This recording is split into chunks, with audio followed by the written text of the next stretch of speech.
আমাদের দেশে জন্ডিসের অপচিকিৎসার শেষ নেই। কারো কারো মতে জন্ডিসের কোনো অ্যালোপ্যাথিক চিকিৎসাই নেই। জন্ডিস হলে কবিরাজের কাছে যেতে হবে, অজার কাছে যেতে হবে, পানি পড়া খেতে হবে, তাবিজ করতে হবে, চুন পানি দিয়ে গোসল করতে হবে, বেশি বেশি গোসল করতে হবে।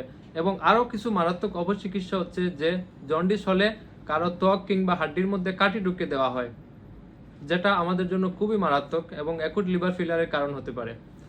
আসসালামু আলাইকুম, আমি ডাক্তার আবু কামরান রাহুল, মেডিসিন বিশেষজ্ঞ, বঙ্গবন্ধু শেখ মুজিব মেডিকেল বিশ্ববিদ্যালয়ের ইন্টারনাল মেডিসিন বিভাগে কর্মরত আছি। আজকে আমি বলবো যে জন্ডিসের অপচিকিৎসা এবং সঠিক চিকিৎসা নিয়ে। পার্টিকুলারলি আমি আলাপ করব অ্যাকুইট ভাইরাল হেপাটাইটিস নিয়ে। প্রথমে আসি যে জন্ডিসটা কি। জন্ডিসটা হচ্ছে যে আমাদের শরীরে রক্তের মধ্যে বিলিরুবিন নামক একটি সাবস্টেন্স থাকে, তো সেটা যদি কোনো কারণে বেড়ে যায় এবং এতে করে আমাদের চোখ হলুদ হয়ে যায় এবং চামড়া হলুদ হয়ে যায় এবং প্রস্রাবের রং যদি হলুদ হয়ে যায়, তাহলে ক্লিনিক্যালি এই কন্ডিশনটাকে আমরা বলি জন্ডিস। তো জন্ডিস সাধারণত তিন ধরনের হয়ে থাকে। ইংরেজিতে যেটা আমরা বলি যে প্রি হেপাটিক, হেপাটিক এবং পোস্ট হেপাটিক। তো অ্যাকুইট ভাইরাল হেপাটাইটিসটা হচ্ছে যে ভাইরাস দ্বারা যদি তার লিভার আক্রান্ত হয়, সেটা হচ্ছে অ্যাকুইট ভাইরাল হেপাটাইটিস। তো অ্যাকুইট ভাইরাল হেপাটাইটিস সাধারণত এই সিজনে একটু বেশি হয়ে থাকে এবং জন্ডিসের যেসব কারণ আছে এর মধ্যে অ্যাকুইট ভাইরাল হেপাটাইটিসটা কমন।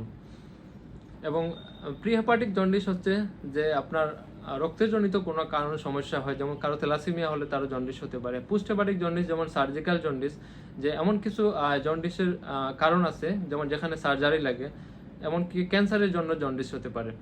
তো আমি আজকে আলাপ করব যে অ্যাকুইট ভাইরাল হেপাটাইটিস। অ্যাকুইট বলতে আমরা বুঝতেছি যে যেসব জন্ডিস 6 মাসের ভিতরে ভালো হয়ে যায়, যদিও 6 মাসের প্রয়োজন হয় না, এরা অনেক আগেই ভালো হয়ে যায়, সেটাকে অ্যাকুইট বলে। এবং ভাইরাল বলতে বোঝায় যে জন্ডিসটা সাধারণত ভাইরাস দিয়ে হয়ে থাকে, যেমন hepatitis A virus, hepatitis B virus, hepatitis E virus.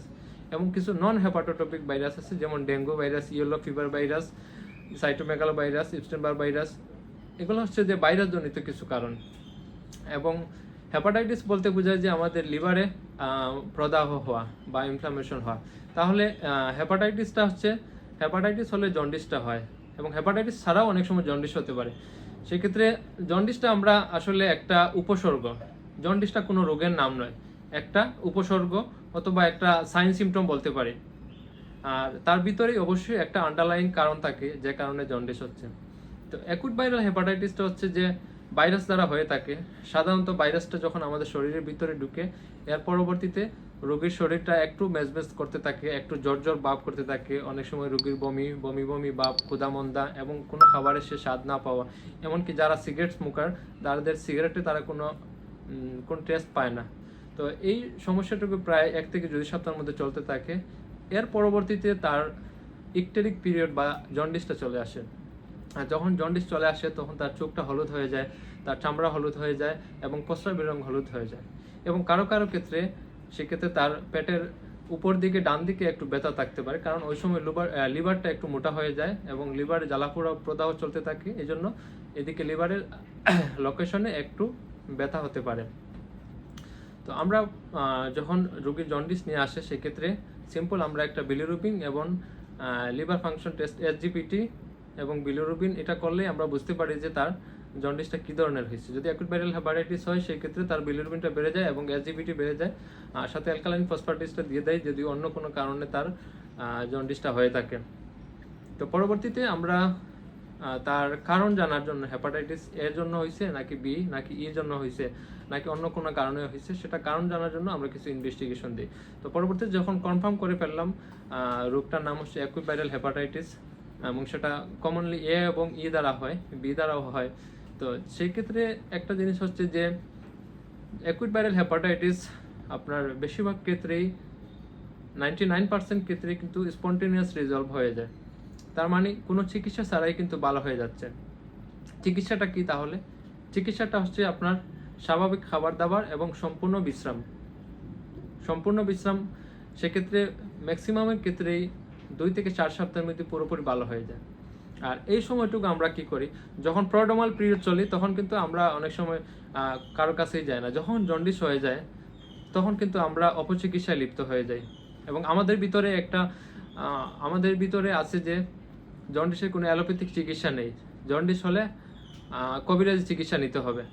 এবং একটা খুবই ইন্টারেস্টিং বিষয় যে যদি আমাদের সমাজে কারো জন্ডিস হয়, আশেপাশে সবাই কিন্তু জন্ডিস বিশেষজ্ঞ হয়ে যায়। সবাই কিন্তু পরামর্শ দিতে থাকে যে কেউ বলবে বেশি করে আখের পানি খেতে হবে, ডাবের পানি খেতে হবে, কেউ বলবে তাবিজ করতে, কেউ বলবে ওঝার কাছে যেতে হবে, কেউ বলবে কবিরাজি করতে। তো এসব চিকিৎসার আসলে কি সায়েন্টিফিক কোনো ব্যাখ্যা আছে? আসলে সায়েন্টিফিক কোনো ব্যাখ্যা নেই। আসল ন্যাচারাল হিস্ট্রিটা আমি আপনাদেরকে বললাম যে আপনি যদি সম্পূর্ণ বিশ্রামে থাকেন 2 থেকে 4 সপ্তাহ, আপনার সম্পূর্ণ কিন্তু 99% সম্ভাবনা আছে ভালো হয়ে যাওয়া। এখন আপনি যদি অপচিকিৎসায় লিপ্ত হন, সেক্ষেত্রে আপনার আবার উল্টো অ্যাকুট লিভার ফেলিয়ার হইতে পারে। এবং যেটা অপচিকিৎসা, অনেক সময় যেটা হাড্ডির ভিতরে অনেক সময় কাঠি ঢুকিয়ে দেওয়া হয় এবং সেটা থেকে বলা হয় যে জন্ডিস। এটা থেকে কিন্তু আপনার অস্টিওমাইলাইটিস হইতে পারে, বোনে ইনফেকশন, হাড্ডির ভিতরে ইনফেকশন হইতে পারে, তো আরও বিভিন্ন ধরনের কমপ্লিকেশন হইতে পারে। তাই অপচিকিৎসায় জড়াতে আমরা কখনো জড়াবো না, সঠিক চিকিৎসা এবং বৈজ্ঞানিক চিকিৎসা নিব।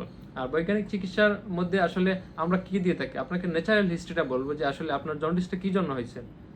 আপনার প্রি হেপাটিক জন্ডিস হয়তো আপনার থ্যালাসেমিয়ার জন্য হয়েছে, সেই জন্ডিসটা আপনার কিছুদিন পর পর থাকবে, সেটা ভালো হবে না। আপনার যদি অ্যাকুট ভাইরাল হেপাটাইটিস হয়, সেটা সম্পূর্ণ ভালো হয়ে যাবে। আপনার জন্য সার্জিক্যাল জন্ডিস হয়ে থাকে, যেমন আপনার পিত্তথলির পরবর্তীতে আমাদের কমন বাইল ডাক্ট আছে, সেখানে যদি স্টোন হয়ে থাকে, কোনো পাথর হয়ে থাকে, সেক্ষেত্রে আপনাকে পাথরটা আপনাকে সার্জারির মাধ্যমে সরাতে হবে। তাহলে অ্যাপ্রোপ্রিয়েট আপনাকে কারণ জানতে হবে। তো অ্যাকুট ভাইরাল হেপাটাইটিস যদি হয়, ডাক্তারের কাছে গিয়ে যদি আপনার ডাক্তার আমরা যদি সেটা অ্যাকুট ভাইরাল হেপাটাইটিস ডায়াগনোসিস করি, সেক্ষেত্রে চিকিৎসা হিসাবে আমরা সম্পূর্ণ বেড রেস্ট দিই এবং সাথে খাবার দাবারটা হচ্ছে একদম নর্মাল খাবার দাবার। কিছু অপচিকিৎসা আছে আমাদের, যে অনেকের ভিতরে যে বেশি বেশি করে পানি খেতে হবে। আসলে বেশি করে পানি খাওয়ার এখানে কোনো যুক্তিকতা নেই। নর্মাল একজন মানুষ 2.5 থেকে 3 লিটার পানি পান করে থাকে, সেটা টেম্পারেচার তারতম্য অনুযায়ী একটু কম বেশি হতে পারে, কিন্তু আপনাকে অতিরিক্ত পানি খাওয়ার কোনো প্রয়োজন নেই।